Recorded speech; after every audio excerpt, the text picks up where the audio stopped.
Hey there, my friends. Mary Rose Wood here on Wednesday at 1 p.m. Pacific time. Welcome to the Path of the Storyteller live stream where we gather every week to talk about, you know what we talk about. We talk about writing craft. We talk about story structure, and we talk about the mindset of the working, thriving writer, which is what I want all of you to feel like every day, every time you sit down to work. That's a good feeling, and I want you to have it. Welcome, everybody. Let me just take a peek in the comments, see who's here. If you are here, please feel free to say hi and let everyone know where you're watching from. And if you're watching from Facebook, where we live stream on YouTube and Facebook at the same time, it's like magic. There's a little link that you can click, streamyard.com/Facebook, and that will give the live stream permission to show your name if you leave a comment so we know who's here. Who is here? Anne is here. Greetings, Anne. Hi, hi, hi. Hillary is here. Constanza is here. Katie is here. We've got a nice little crew who actually do span the globe somewhat.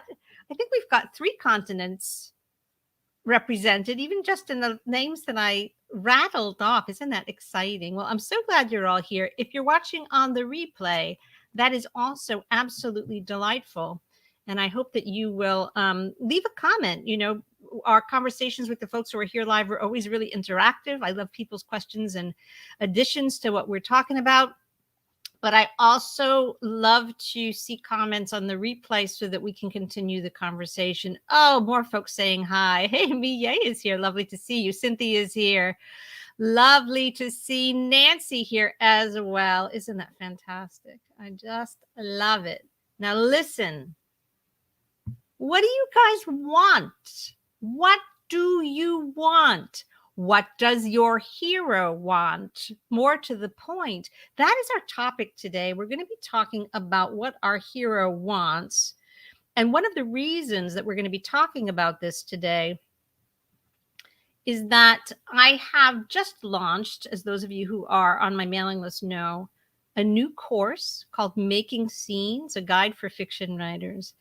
And it's designed to teach storytellers in a very step-by-step and kind of drill down, deep dive way, how to make the individual scenes of your story actually have this wonderfully cause and effect type of propulsion toward the promised ending of your book, toward the journey of transformation that you want your hero to be on, so that you're not just writing like little anecdotes, but you're writing scenes that really push the story forward. So there's a lot of talk in the course about what your hero wants. And let me just put the link up in case anybody is watching this video now and you want to learn more about that course. It's a self-paced course. You can just drop in anytime. That's the link to learn more about it. It's pathofthestoryteller.com/making-scenes.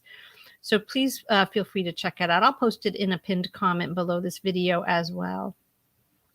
So it's really important to talk about what your hero wants. In fact, I would be so bold as to say that knowing what your hero wants long-term and short term these are really the key questions of storytelling. And if we fail to answer those questions, we end up with the dreaded passive hero, because obviously a hero who doesn't want anything isn't doing very much. And also we end up with, dare I say, no real plot. It's very hard to have a plot, to tell an actual story, if the central figure is not filled with some kind of desire to do something, to change their condition in some way. So that makes sense. So knowing what your hero wants, thinking deeply about it, is just really, really central. I thought about it a lot while I was creating the course. I think about it a lot in my own writing. I think about it a lot whenever I look at my students' work. But I have to tell you, in thinking about discussing it in today's live stream, I felt that I learned something myself. And so I'm excited to share this with you, because, you know, what a person wants, what a person knows they want, what a person says they want, what a person actually needs are not exactly the same thing. And yet all of these matter to our storytelling. So I want to dive into this, and I basically have 3 different frameworks to share with you today about how to think about what your protagonist wants. All right, so that's what we're in for. Before we dive in, I should take a minute just to be polite to introduce myself to anyone who doesn't know who I am. Maybe you're watching a replay. Maybe you're new to my YouTube channel. My name is Mary Rose Wood. I'm an author. I'm best known for writing middle grade fiction. My most recent book is called Alice's Farm, A Rabbit's Tale. I'm also the author of the 6-book Incorrigible Children of Ashton Play series. I've got, I don't know, I count them up periodically, and I think 14, is it even possible? 14 published novels with Big 5 publishers. I'm also the founder of Path of the Storyteller, which is where I train and mentor writers. And I have now the New Making Scenes course is my most recent offering, but we're also gearing up for my fall session of the Path of the Storyteller flagship program, which is an entire semester in a small group working closely with me. And it is a deep dive into story structure and writing craft. So if you have any interest in considering that, do make sure you're on the Path of the Storyteller mailing list. That's just a box that you can fill out with your name and email address at the Path of the Storyteller website. All right, housekeeping done. 3 frameworks for thinking about what your hero wants. Now, here's the thing. You're going to see when I tell you what these are, they're going to sound really kind of exciting, really distinct. But as we talk about them, there's like a hidden reveal that's going to quickly become evident about the ways in which they overlap. So I really want you to pay attention and see if you can figure it out before I actually solve the puzzle for you. But here are the 3 frameworks. Let me tell you what they are, and then I'm going to go through them one by one. We need to think about what the hero's big wants and little wants are. So there are big wants and there are little wants. Interesting, right? There are framework number 2. There are external wants and internal wants. That's interesting, right? And we all know that there's a lot that goes on in fiction that is internal to our protagonist, to our hero. It's one of the things that fiction does so brilliantly, right? It allows us as writers to depict the inner life, the inner landscape of a character in a way that really no other form does. All the voiceover and close-ups in the world in the movie do not actually put us inside the consciousness of the hero the way a good novel does. So we've got to think about the external wants and the internal wants. That was framework number 2. And now here's framework number 3. We're going to get really fancy. The conscious wants and the unconscious wants. So in other words, the wants that your hero knows about and the ones that they themselves might not be conscious of. So that's what we're going to talk about. Juicy, right? I'm going to keep an eye on the comments and see, as we go along, if any of this requires further clarification or you want to contribute to the discussion, please feel free to dive in. So first, let's talk about big versus little, big wants and little wants. Now, if we think about real life, we might have things that we would consider big wants. And what makes them big? I mean, to me, a big want feels big because it's long-term. It's maybe where we want to get to eventually. Maybe it feels substantial, like it's going to be difficult to achieve. So the qualities that give a want size, in a sense, are the timeline and the scale of it, right? So it's and the difficulty that it might take to achieve. So chances are our protagonists have some big wants, and we're going to talk about what those might be. But what are the little wants then? Like, what are the little wants? Now, every day we have little wants, right? We want to sleep in for an extra 5 minutes. We want waffles for breakfast. We want to, to play hooky for half a day and sit by the pool and finish that novel that we really like. I mean, think about the little wants of your day. They tend to be short term. And it's not so much that they're so hard to get. They're just what scratches your itch for the moment, right? So we all should be able to relate to the idea of big wants and little wants. Now, what does this have to do with our protagonist experience? Well, our protagonist probably has a big want. It's a long-term want. It's something that's going to be difficult to achieve. It's something that might seem, in a sense, unlikely to happen, right? Now, think about the stories that you love. Think about the stories that you're writing, and you will quickly see that the long-term want of your protagonist is very likely to be at the center of the plot.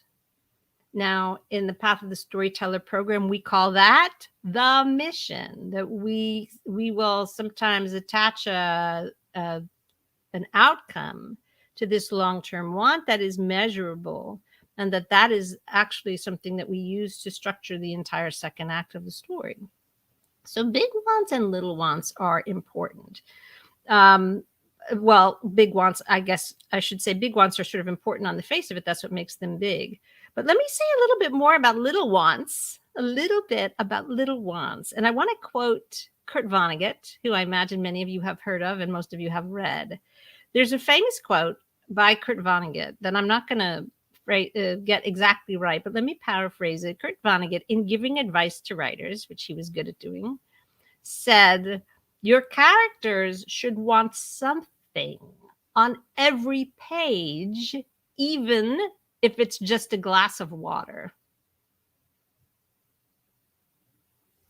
Now I've got one, so my want for a glass of water has been met. Wasn't that satisfying? My want is met.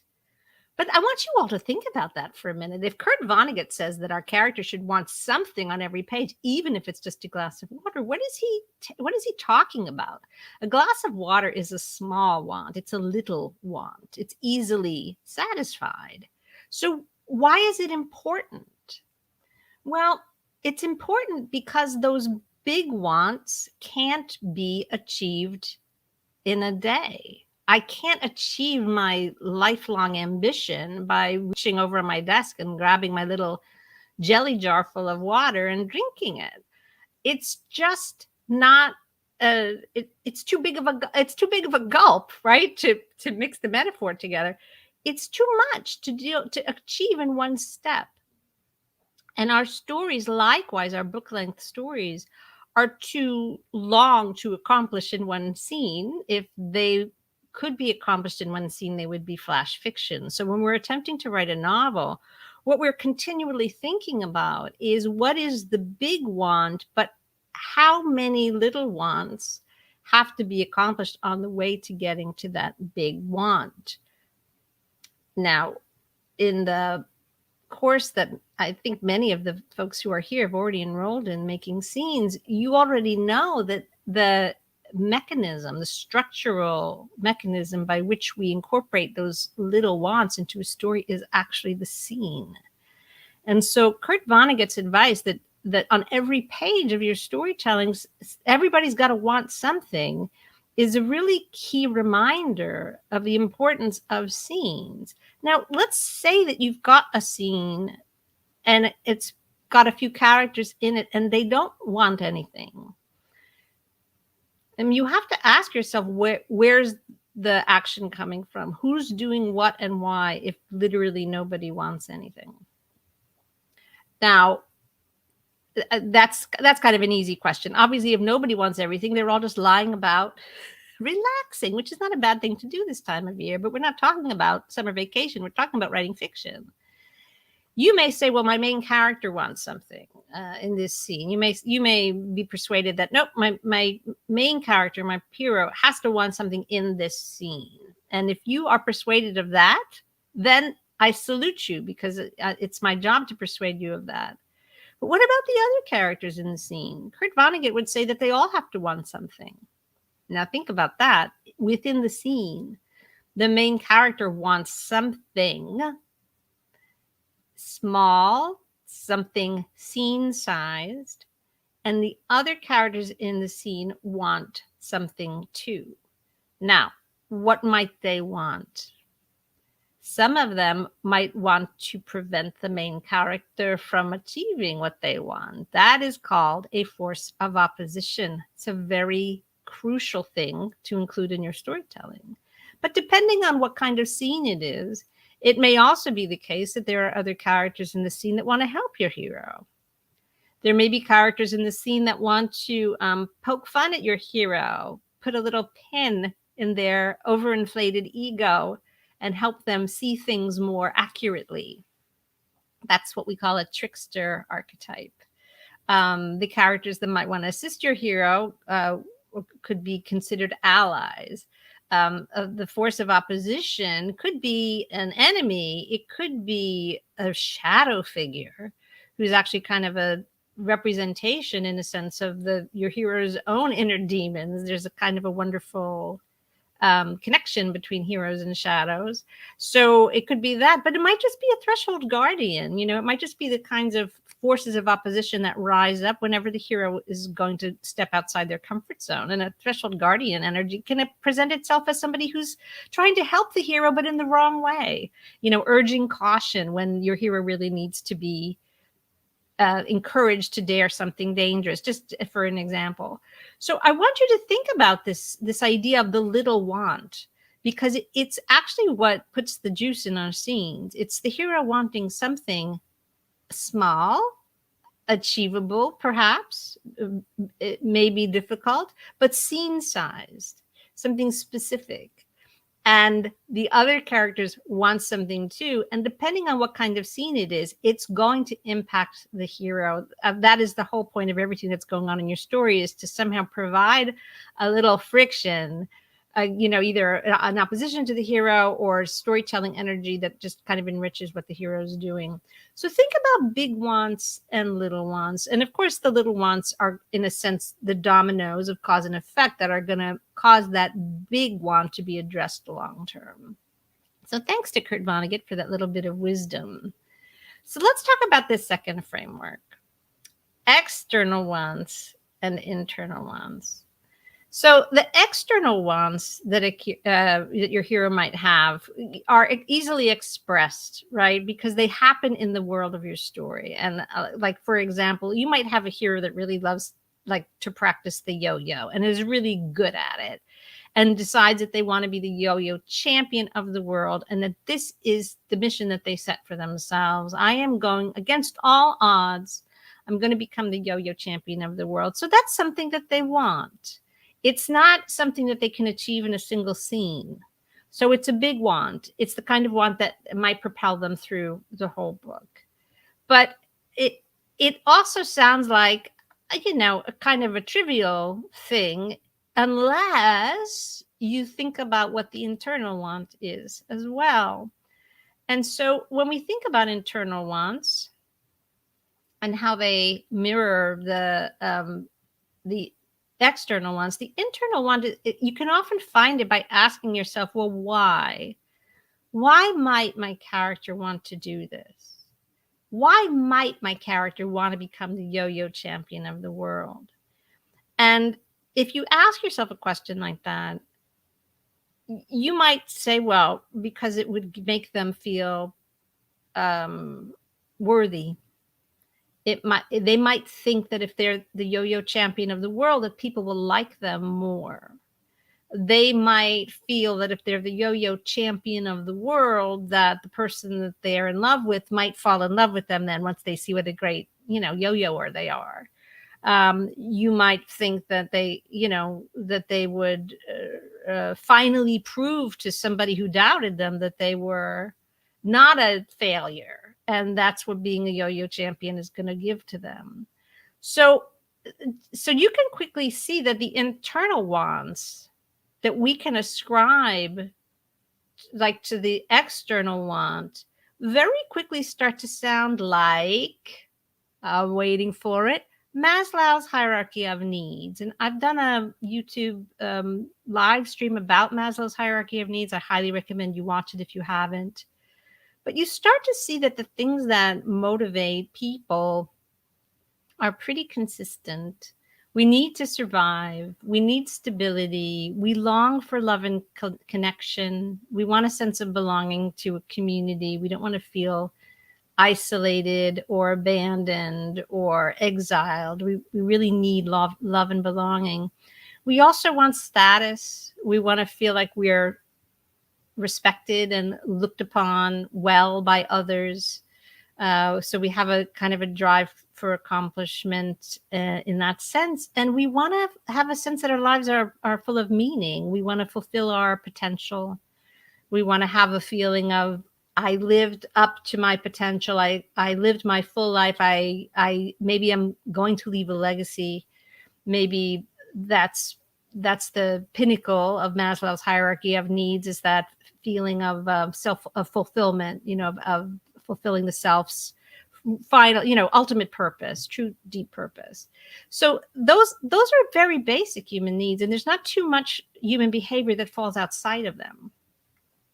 So I want you to think about the external wants and the internal wants in a sense, as the external want is the thing that the character says they want to do, and the internal want is the human drive that may in fact be the real reason they want to do this. What is it that they think accomplishing this external want is going to give them, right? So this is a way of understanding those big wants. This is a way of understanding those big wants versus the little wants. Because the big wants are the ones that turn into external wants, right? When we want something big, we will do something to get it. And so we come up with plans like, well, if only I were the yo-yo champion of the world, I would get everything I wanted, But the internal want is where this is kind of dovetailing with those human drives. And it's amazing how consistent they are. And I want to talk about this idea of consistency in a minute, because I do feel that we sometimes think that writing about characters who want to fulfill those basic human drives feels a little bit obvious. And it is obvious, because that's all there is to write about. That's all anyone has ever written about.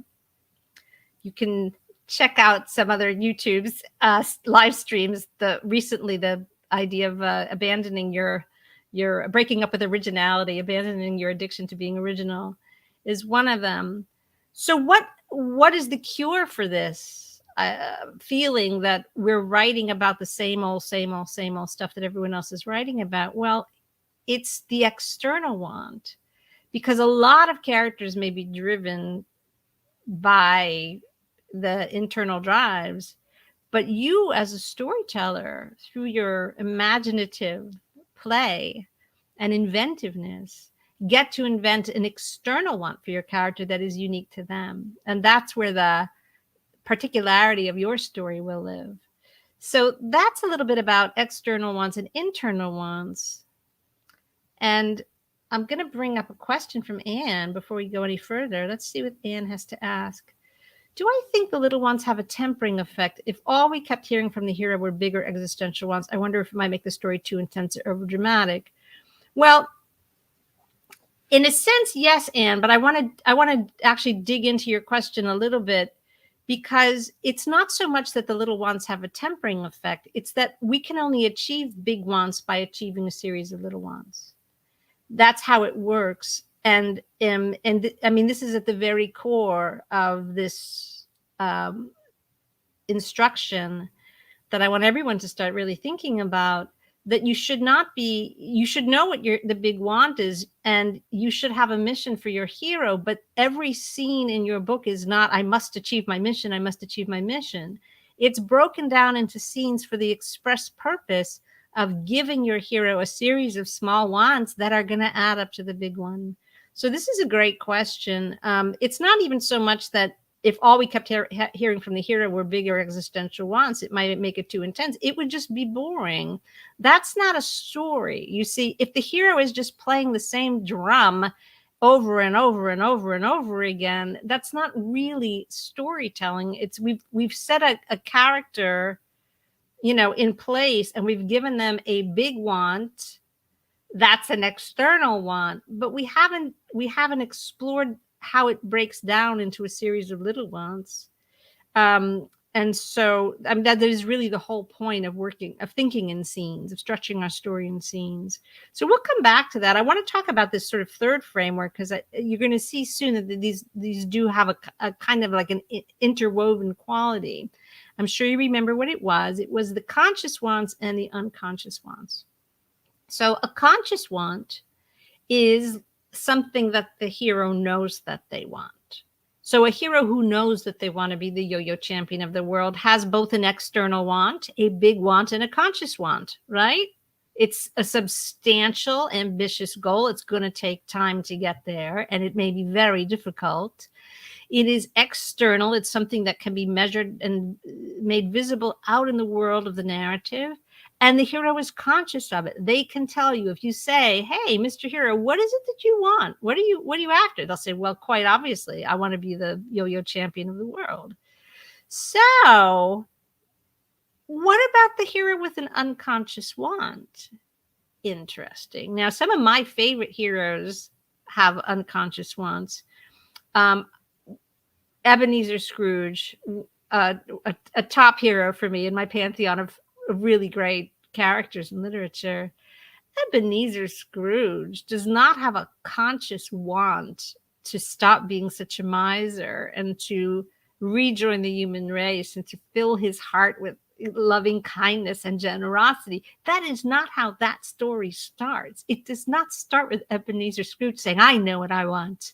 I got to turn this ship around. I've just become a terrible person and I need to fix it. That is not how it starts.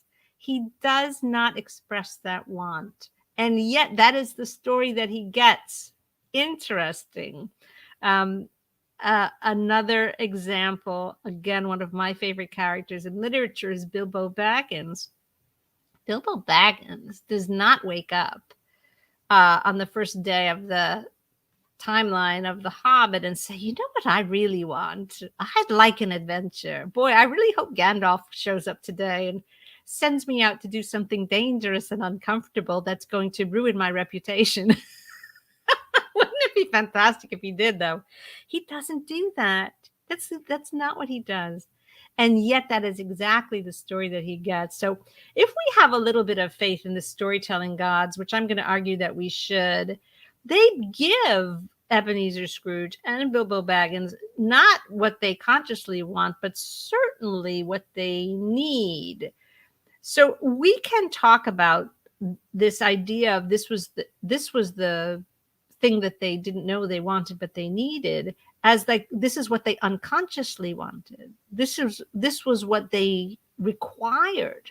I mean, they urgently required, even though they would never have been able to say it or be willing to say it. But the storytelling gods knew and gave it to them. It's deeply unconscious. And what I want to point out is that you can write an extremely active hero who is driven by an unconscious want if you handle it properly. And the key is that the reader must know. The writer must let the reader know what the hero is not conscious of.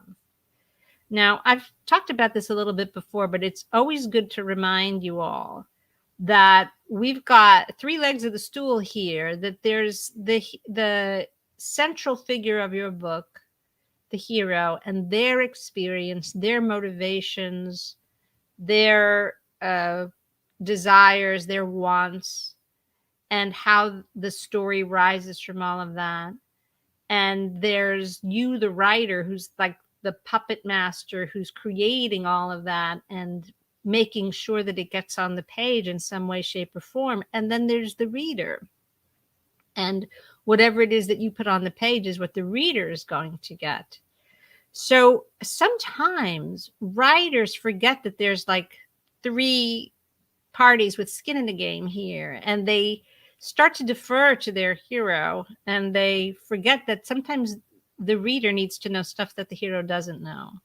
They abandon, in a sense, the distance, the separation between themselves and the hero, and forget to really be the boss of the book and make sure that you, the writer, are giving the reader the experience that you want the reader to have, even if it means that you and the reader are, in a sense, kind of whispering behind the hero's back. Like, we know what Ebenezer Scrooge does not know.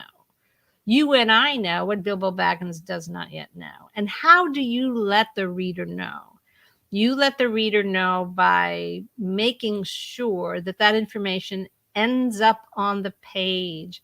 It's either expressed by a secondary character, it's expressed by the narrating consciousness, it's made evident in some sort form of irony that's going on the page, right? In A Christmas Carol, it's beautifully made clear to the reader right away when Ebenezer Scrooge, who we are told in the narration is an absolute miser and a terrible person and is, cruel to his employee and all the rest. But we meet his nephew right away. And his nephew comes and says, come on, Uncle, come spend Christmas with us. And Ebenezer Scrooge turns him down. But it's palpably clear in the irony of this invitation that this sweet young nephew is asserting, like, you are my uncle. You are my family. We are waiting for you. There is a seat at the table at Christmas dinner for you. It's there for you when you are willing to take it. And any reader is going to say, oh boy, okay, well, now we have been told exactly where this story is going to go. We know something that Ebenezer Scrooge doesn't yet know, which is that by the time this book is over, who's going to be having Christmas dinner with his nephew and the family? Ebenezer Scrooge is. It's clear as day. In The Hobbit, the narrator is very forthcoming with explaining Bilbo's background and that he's not, entirely Hobbit. He's not 100% Hobbit, and that there's a part of him that's been left to wither on the vine. And then Gandalf makes that point again and again. Gandalf says it explicitly. So the reader knows what the main character does not know. I'm going to bring up some comments here. So Katie's got a question here. How explicit does it need to be? I'm guessing, Katie, that you're asking about this very issue of if the hero has an unconscious want, that how explicit does it need to be? I think the two examples I just gave are both pretty explicit. I think they're both pretty explicit. And if we do our jobs as storytellers, our reader is going to know very early on what sort of transformation our hero needs. And the type of character who's in trouble, spiritually shut down, defended, closed off, just not doing so well by objective measures, but is kind of his own worst enemy, like Ebenezer Scrooge. That kind of character it's not difficult for the reader to say, well, that is a character that needs to change. It seems self-evident.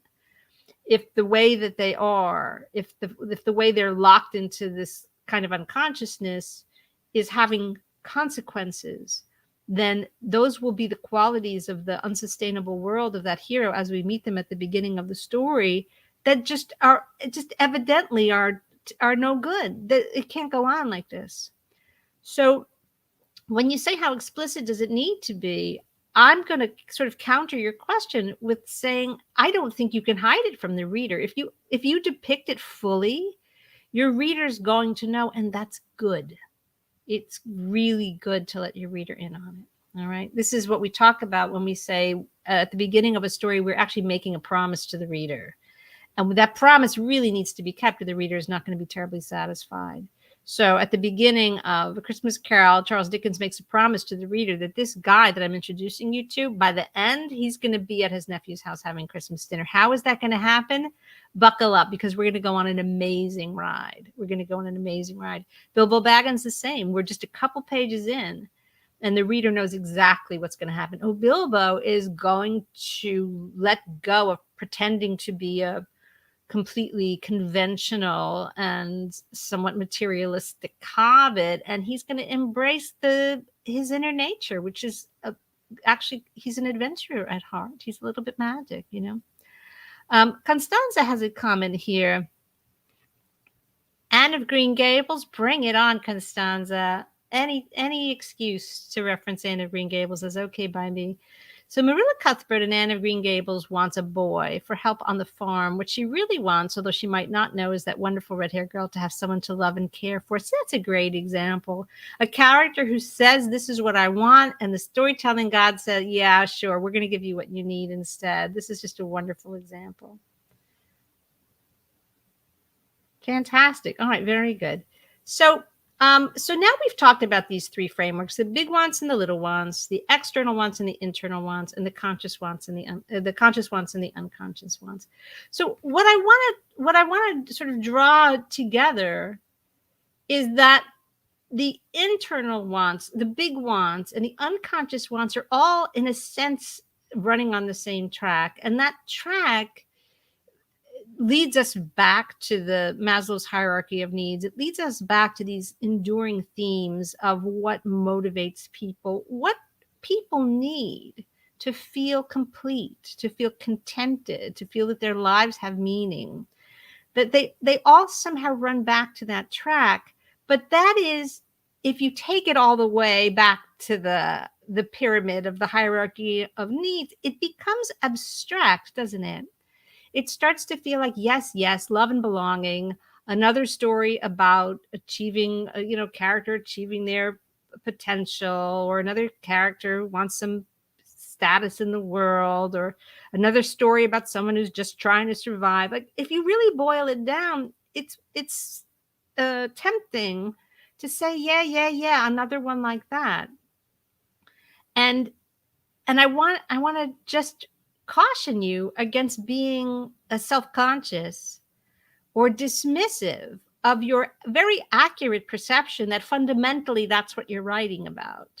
Because here's where this framework is sort of interesting. What your job is as a storyteller is to write about these basic human motivations and drives. In a sense, that's all there is to write about.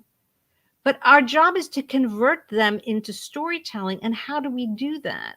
We do that by breaking those big wants into a series of little wants that are specific, that are really specific, so that in each scene, our character is trying to get somewhere or do something that is identifiably them in this story.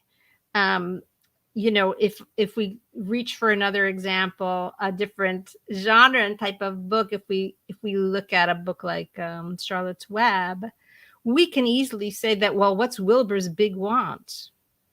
He doesn't want to die. I mean, that's a pretty big want. What's his external want? He doesn't want to die. That's what it is. What is his conscious want? He doesn't want to die. I mean, this is what it is. It's survival. It's one of the reasons this book is so enduring is that it's just shameless about putting this primal need in front and center on every page. But the way that is all broken down into from big to little, from internal to external, and from unconscious to conscious is really artful, so that we don't have scenes in which Wilbur's just talking about, I don't want to die, although he does say it a lot. I mean, he's a character whose conscious and unconscious wants are pretty well aligned. Instead, we have scene after scene of animals trying to do clever things to help him, of him befriending a spider named Charlotte, who comes up with a plan to build a spider web and to write words in it. A scene where that happens, a scene where she spins the web, scenes where they try to brainstorm what words to put on the web that will really persuade people that Wilbur is a special pig not to be slaughtered for bacon.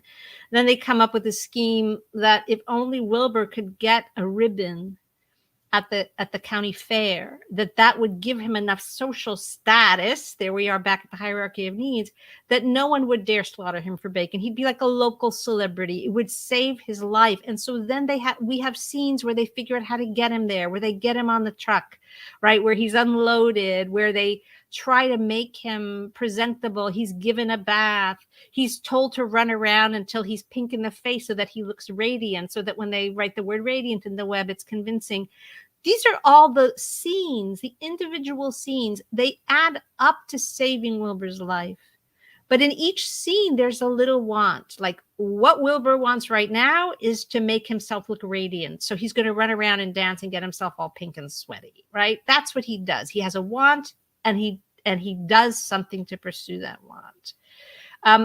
And there's many examples, but I just want you to think about how when we talk about Charlotte's Web, this is why we love the book. It's because it's filled with all these unforgettable scenes of characters pursuing these incremental steps, these small goals, these little strategies that are all designed to add up to the big want, the unconscious drive of survival. And so this is what our job is to not, as Anne's question kind of hinted at before, it's not to keep playing the same violin of, I want to be loved, or I want to survive. Or it's not to keep playing that over and over again. It's to know what it is, and then to look at the other piece of it. You know what the big want is, what are the little wants along the way?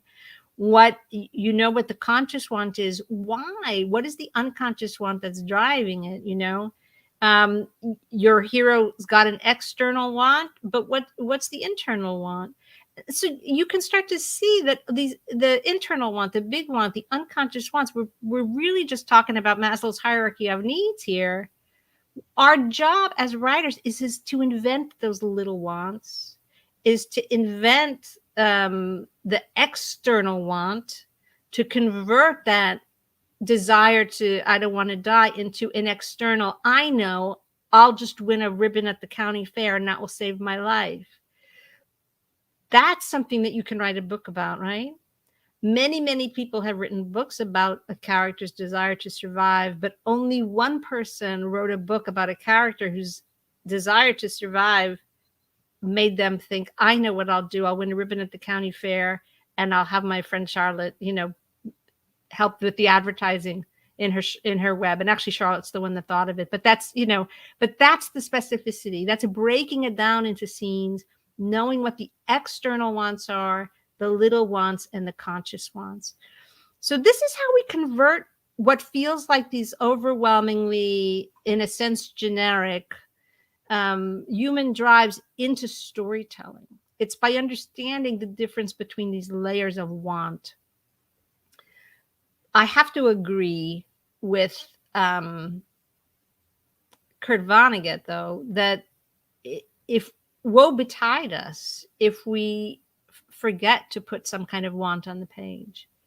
And this is what I see happening in writers who go wrong. They may have decided, well, my character wants to feel love and belonging and have high status. And that's the unconscious big want. But they fail to know that it is then their job to invent. So therefore, the conscious want is going to be that they want to be the yo-yo champion of the world. And the little want is going to be, in this scene this, and in the next scene that, and then and invent 20 different sequential little wants that are going to get them moving toward the big want. If we leave stuff unconscious, if we leave it big, if we leave it internal, it doesn't manifest into the world of storytelling. So this is our job. Is to know what those drives are, the substantial engines of motivation for all of us, but then convert them. We need to convert them. So I can't mention so many of my favorites without mentioning Jane Eyre. So it's not just that Jane wants to find love and belonging. She does. From page 1, she does.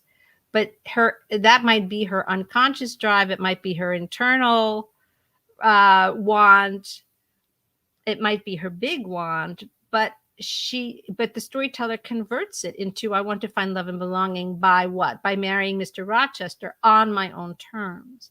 And then in each scene, the little want of that scene, whether it's to, to find out whether he likes her, or to argue with him about whether or not they should get married, and then have to make a hard decision when she discovers that he's already married. And then each of those scenes is like she has a little want that drives the scene, and that becomes part of the bigger journey.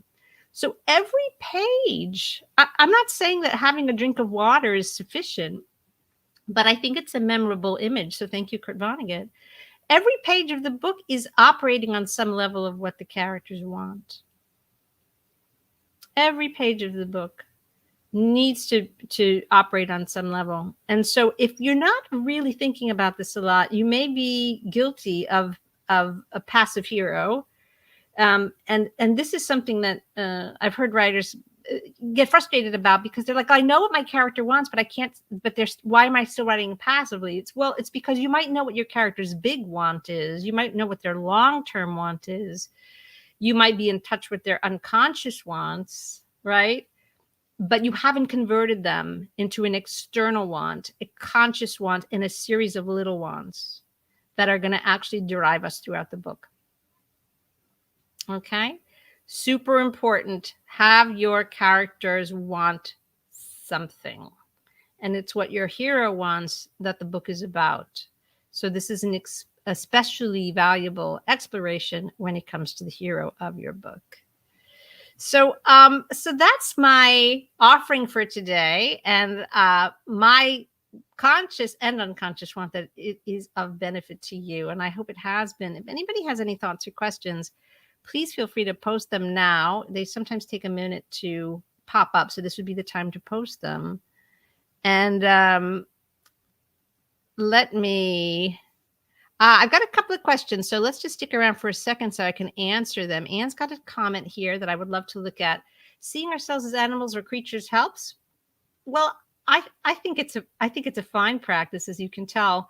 But I'm just as happy personally, with a book about with a main character who's a pig, or a main character who's a hobbit, or a main character who's an old man, or a main character who's a young governess. Like, it's just the ones that I mentioned.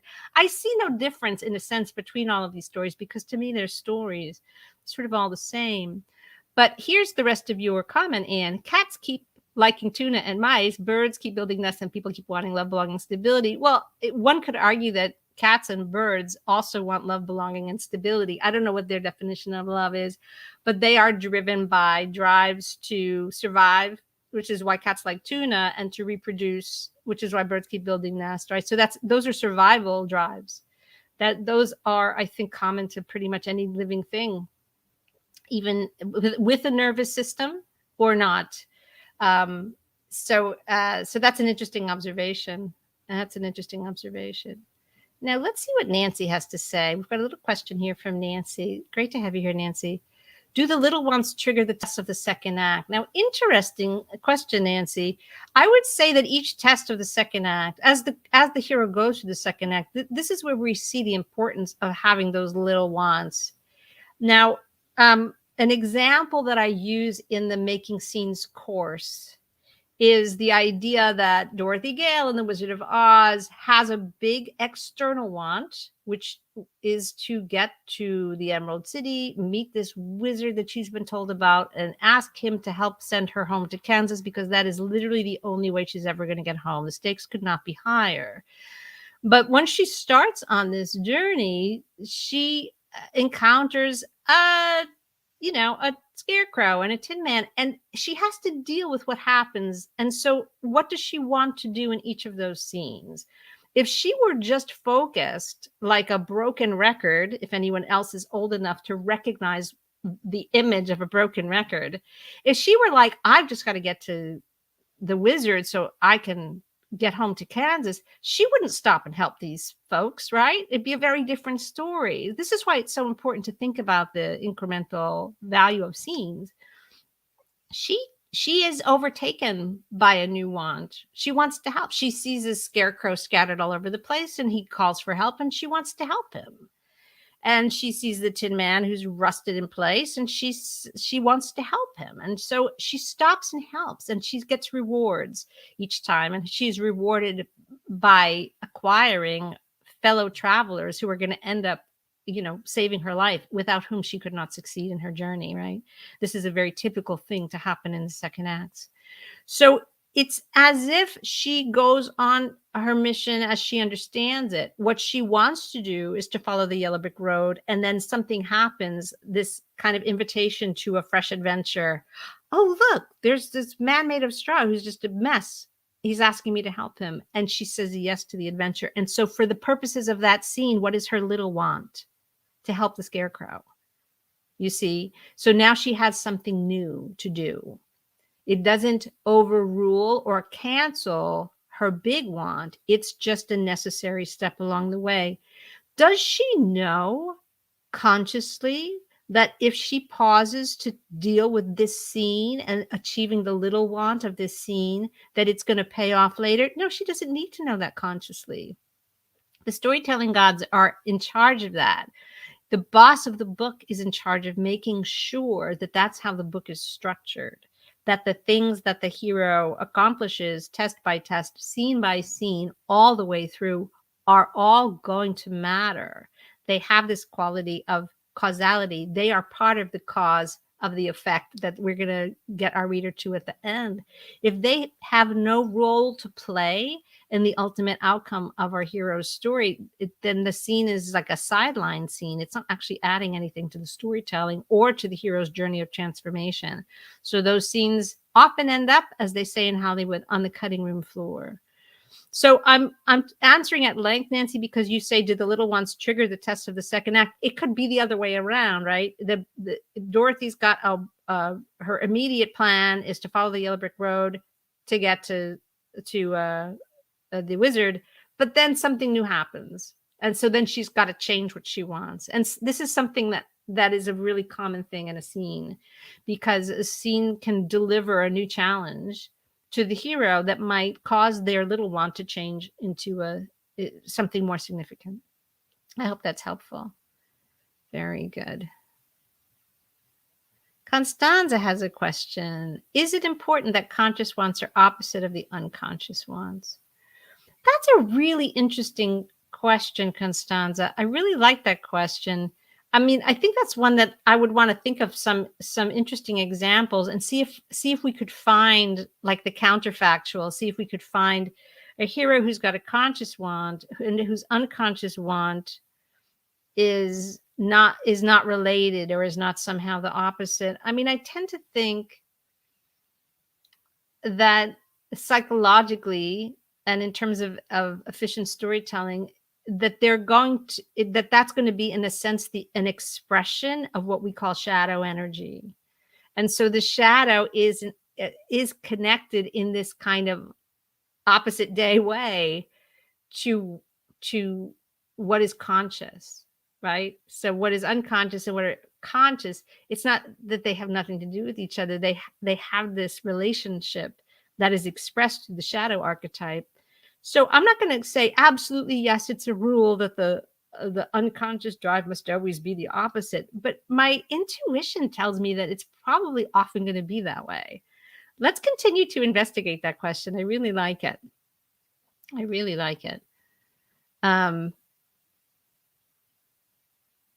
more comments coming up here, and then we'll wrap up.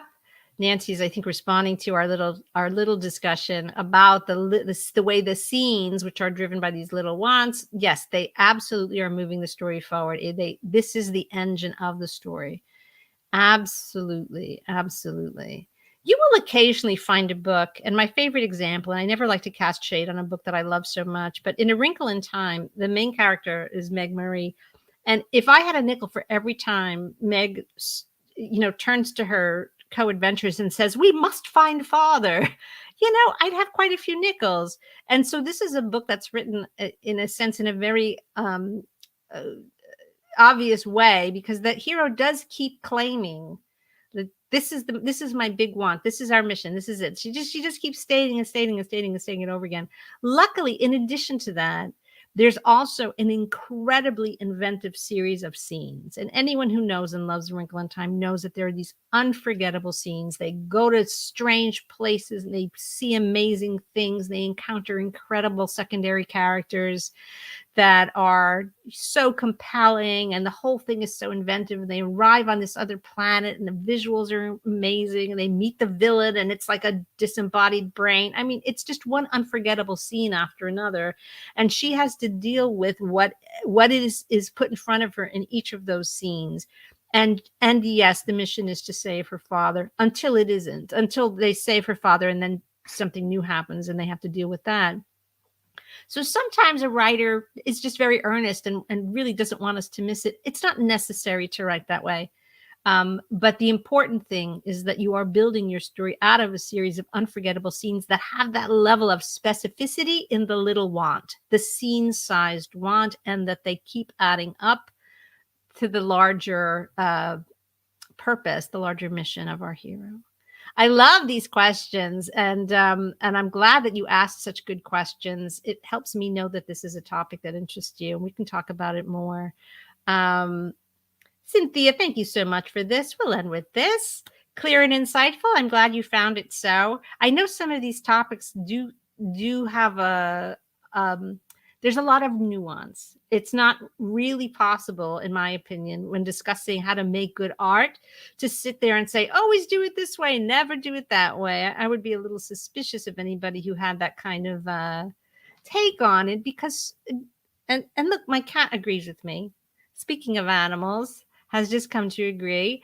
We don't want to talk that way, but it's true that storytelling it is a really, really clear practice. It's a really ancient and well delineated practice of human beings. And it's also true that what motivates human beings is really clear and sort of easy to talk about. It's in no way an oversimplification, to talk about the eternal truths of storytelling and the seemingly eternal truths of human nature. I think that's just, the simplicity that comes with wisdom and being willing to look at things as they are. But the specificity and the inventiveness that you bring to how you convert those things into the world of your story, your hero, and all of the little wants along the way is what's going to make your work you. It gives you infinite playground to make your work your own. Okay.